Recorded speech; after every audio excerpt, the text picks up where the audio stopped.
Hello, Cinefans. I'm Kendall Kruver, and this is Watching Classic Movies.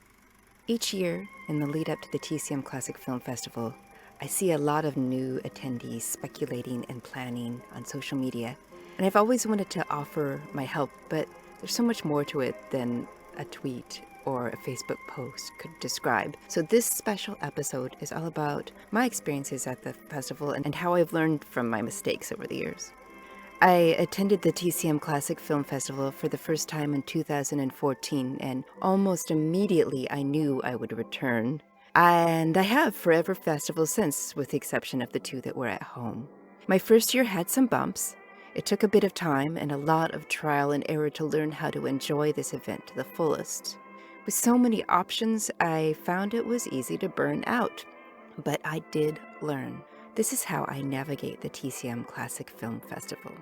Since it's a festival made specifically for classic film fans, there's always going to be a lot you want to see. The first time you look at its schedule can be overwhelming because there's so many options, and some people will watch a movie in every time block. I quickly learned that that was too much for me. Sometimes you also don't have a choice about seeing a film. It hasn't happened to me much, but a theater can fill up before you get in, so be prepared to adjust.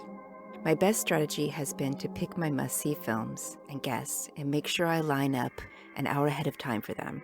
Generally, that's enough time, and so then once I've made my choices, I can keep it easy with the rest of the schedule. Having a sense of spontaneity at this festival can lead to wonderful surprises.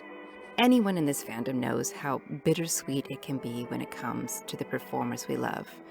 So many of the guests that I saw in my early years at the festival have now left us. Taking the time to queue up for them has always been worth it. In fact, one of the best aspects of the festival is meeting fellow film fanatics in line. As introverted as I am, I've had some amazing conversations over the years. This isn't the grocery store. These are your people, and they all want to talk movies, so take advantage of that. My priorities? A few must-see guests, seeing at least one film in the magnificent Chinese theater, I'm always going to call it Grauman's Theater, by the way, and catching the wild party that is the midnight screenings.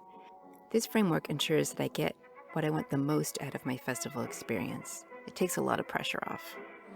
I've always had a lot of snacks with me at the festival, and that's kept my energy up and my stomach from grumbling in packed screenings. But I've learned that I need to take time for at least one meal away from the theater every day, both for a break and to have something more substantial than protein bars.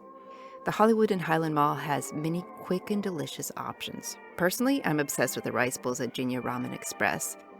There are a lot of other ways to take a break from screens during the festival, too. You can queue up to get a view of the stars from the stands on the red carpet opening night, or line up to watch the honoree of the year put their hand and footprints in cement for the forecourt of the Chinese theater.